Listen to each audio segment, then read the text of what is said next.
नमस्कार, आदाब, सत श्री अकाल, जय भीम, जोहार। मेरा नाम है नवीन कुमार।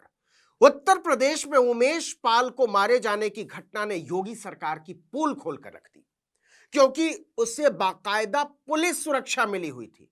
इस घटना के बाद योगी आदित्यनाथ ने विधानसभा में कहा कि वो माफियाओं को मिट्टी में मिला देंगे। इसके बाद आप में से बहुत सारे लोगों को लग रहा होगा कि उमेश पाल कोई संत था, दूध का धुला हुआ था, या कोई साधारण आदमी था। लेकिन आपको बता दें कि ऐसा कुछ नहीं था। उमेश पाल खुद एक माफिया था, छटा हुआ गुंडा, मवाली था। उसकी मौत दो माफियाओं के बीच रंजिश का नतीजा थी। लेकिन उसकी मौत के बहाने हिंदू बनाम मुसलमान का एक नरेटिव सेट किया जा रहा है। अब तो पता चला है कि नफरत की इस राजनीति को आगे बढ़ाने के लिए विजय को उस्मान बनाकर मुठभेड़ में मार दिया गया। खैर, इस वीडियो में हम जानेंगे कि उमेश पाल कौन था जिसकी 24 फरवरी को उसके घर के सामने अतीक अहमद के गुर्गों ने जान ले ली, और जानेंगे कि अतीक अहमद के साथ उसका रिश्ता क्या था। तो सुन लीजिए, एक समय था जब उमेश पाल खुद अतीक अहमद का गुर्गा था। वो उसके पैरों में लोटता रहता था। धीरे धीरे उसने अतीक का विश्वास जीता। लेकिन जब अतीक अहमद को जेल हो गई तो वो खुद उसकी जगह लेने की कोशिश करने लगा, और यह बात अतीक अहमद को पसंद नहीं आई। इस कहानी को जरा ध्यान से सुनिए।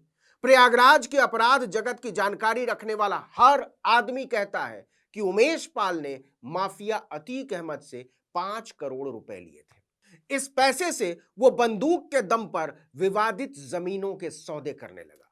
शुरू शुरू में तो उसने अतीक अहमद को विश्वास में लेकर यह काम किया, लेकिन बाद में वो अपने गुरु को ही चकमा देने लगा, धोखा देने लगा। और जब अतीक अहमद को गुजरात जेल में शिफ्ट कर दिया गया तो उसे लगने लगा कि अब वो खुद उसकी जगह ले सकता है। अतीक के गुजरात जेल जाने के बाद उसने धड़ाधड़ जमीनों के सौदे करने शुरू कर दिए। बताते हैं कि कई सौदे करोड़ों के थे। पुलिस प्रशासन में अपने प्रभाव का इस्तेमाल करके उसने उनके फर्जी दस्तावेज तैयार करवाए और उन पर कब्जा कर लिया। अतीक अहमद को बहुत समय तक इसका पता ही नहीं चला, और जब चला तो उसे यह बात चुभ गई। वो उमेश पाल से खतरा महसूस करने लगा। उसे महसूस होने लगा कि प्रयागराज में उसके वर्चस्व के लिए उमेश पाल चुनौती बन गया है। उसके गुर्गों ने कई बार उमेश पाल को समझाया कि वो अतीक अहमद के खिलाफ जाकर अपना काम न करे, उसे अपना गुरु, अपना बॉस माने, हर सौदे में उसे विश्वास मिले और एक निश्चित रकम उसे पहुंचाया करे। लेकिन उमेश पाल किसी भी तरह से उसके गुर्गों के काबू में नहीं आ रहा था। नतीजा, प्रयागराज में अपना वर्चस्व खत्म होने के डर से अतीक अहमद ने उमेश को ठिकाने लगाने की योजना बनाई। प्रयागराज के सरकारी सिस्टम में रहे कुछ बहुत बड़े अफसरों की माने तो जांच में कुछ ऐसे तथ्य सामने आए हैं जो अतीक अहमद और उमेश पाल के बीच बढ़ती दुश्मनी की पुष्टि करते हैं। देखिए कि नवंबर 2022 में प्रयागराज पुलिस कमिश्नरेट बन गया था। अतीक अहमद उन दिनों गुजरात की जेल में पड़ा हुआ था। उमेश पाल की समझ में आ गया कि कमिश्नरेट गठित होने के बाद 2-3 महीने तक पुलिस अधिकारियों और कर्मचारियों के बीच उहापोह की स्थिति रहेगी, तालमेल बिठाने में दिक्कत होगी। उमेश पाल ने इसका भरपूर फायदा उठाया। अतीक अहमद के गुर्गों को उसने सीधी चुनौती देनी शुरू कर दी थी। इतना ही नहीं, उसने अतीक के करीबियों को भी नुकसान पहुंचाना शुरू कर दिया था। अब उमेश पाल अपराध के खेल का मोहरा नहीं, खिलाड़ी बन चुका था, और वो अतीक के करीबियों की जमीन के सौदे में दखल देने लगा था। सिक्का बदल गया था। उमेश पाल चाहता था कि अब अतीक के लोग उसके इशारों पर काम करें। इस झगड़े की वजह से दोनों के बीच तनातनी बढ़ती चली गई। उसके खिलाफ भी कई मुकदमे दर्ज हो गए थे। प्रयागराज में जो हो रहा था उसकी शिकायतें लगातार गुजरात के साबरमती जेल में बंद अतीक अहमद तक पहुंच रही थी, और अब अतीक ने उमेश पाल को ठिकाने लगाने का फैसला कर लिया था। कुछ लोग बताते हैं कि कोलकाता के बंदरगाह इलाके में तमाम मुस्लिम गद्दी मालिकों से अतीक के गहरे रिश्ते हैं। आरोप है कि उसने गद्दी मालिकों के लिए कोलकाता में अपने गुर्गों के जरिए कई वारदात को अंजाम दिया था। उमेश पाल को मारने में अतीक अहमद ने इसी रिश्ते को भुनाया है, ऐसी बात हो रही है। पुलिस को संदेह है कि उमेश पाल को मारने के बाद सारे शूटर प्रयागराज के सैदाबाद में रुके थे और अगले दिन सुबह सुबह अलग अलग जगहों की ओर भाग निकले। इनमें से कुछ शूटरों ने कोलकाता में गद्दी मालिकों के पास शरण ली, ऐसा लगता है हमारे सूत्रों को। लेकिन अभी तक किसी शूटर के विदेश भागने का कोई प्रमाण नहीं मिला है, यह पुलिस कहती है। उसका दावा है कि वारदात के बाद अतीक ने जेल में अपने करीबियों से कहा, मैं कई बार सांसद और विधायक रह चुका हूं, मैं फैसले लेने में गलतियां नहीं करता, लेकिन इस बार मुझसे बड़ी गलती हो गई है। विधानसभा का सत्र चलने के दौरान यह घटना नहीं करानी चाहिए थी, इसकी टाइमिंग गलत हो गई। पुलिस सूत्रों के मुताबिक जब उमेश पाल को निपटाने की योजना बनाई गई तो बहुत छांट कर लोगों को इसके लिए चुना गया।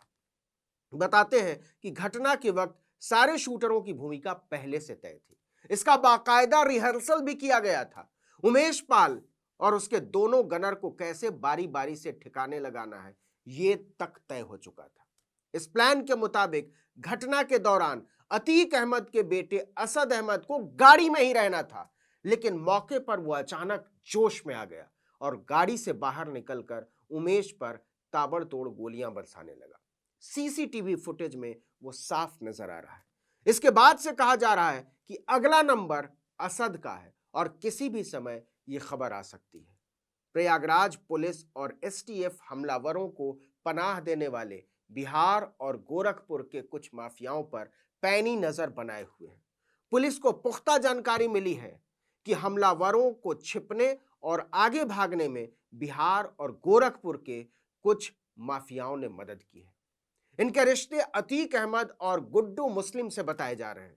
एडीजी कानून व्यवस्था प्रशांत कुमार ने बताया कि शूटरों की तलाश में 15 से ज्यादा टीमें लगी हुई हैं और हम उन्हें दबोच कर रहेंगे। दूसरी तरफ इन्हीं सब गतिविधियों की वजह से अतीक अहमद अब एक बार फिर से यूपी पुलिस के निशाने पर है। उसे गुजरात से यूपी लाने की कवायद भी तेज हो गई है। पुलिस अतीक और उसके भाई को रिमांड पर लेने की योजना बना रही है। किसी भी समय पुलिस अदालत से दोनों को पुलिस रिमांड पर देने का अनुरोध कर सकती है।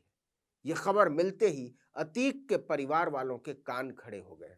पहली बार उसके घर की महिलाओं ने प्रेस कॉन्फ्रेंस करके आरोप लगाया कि उमेश पाल के मामले में अतीक अहमद को झूठे तरीके से फंसाया जा रहा है। सच्चाई कुछ भी हो, लेकिन इसमें कोई दो राय नहीं कि जिस उमेश पाल को यूपी पुलिस सलाम ठोक रही थी, सुरक्षा दे रही थी, वो खुद अतीक अहमद की फैक्ट्री से निकला हुआ कारिंदा था। वो खुद पुलिस और प्रशासन के लिए चुनौती बना हुआ था। वो खुद एक ऐसा माफिया था जो अतीक के आपराधिक साम्राज्य पर कब्जा करने की फिराक में था। इस वीडियो में इतना ही, लेकिन अगर आपने आर्टिकल 19 इंडिया को अब तक सब्सक्राइब नहीं किया तो फौरन कर लीजिए। बेल आइकॉन दबाइए, घंटी जैसी आकृति लाइक कीजिए और कमेंट करके बताइए हमारा वीडियो आपको कैसा लगा। यूट्यूब पर देख रहे हैं तो हमारे चैनल को सब्सक्राइब कर लीजिए, फेसबुक पर देख रहे हैं तो हमारे पेज को लाइक कीजिए, इंस्टाग्राम पर हमें फॉलो कीजिए और हमारा ट्विटर हैंडल है article19_India और मेरा ट्विटर हैंडल है नवीन जर्नलिस्ट। आप मुझे भी फॉलो कर सकते हैं। नमस्कार।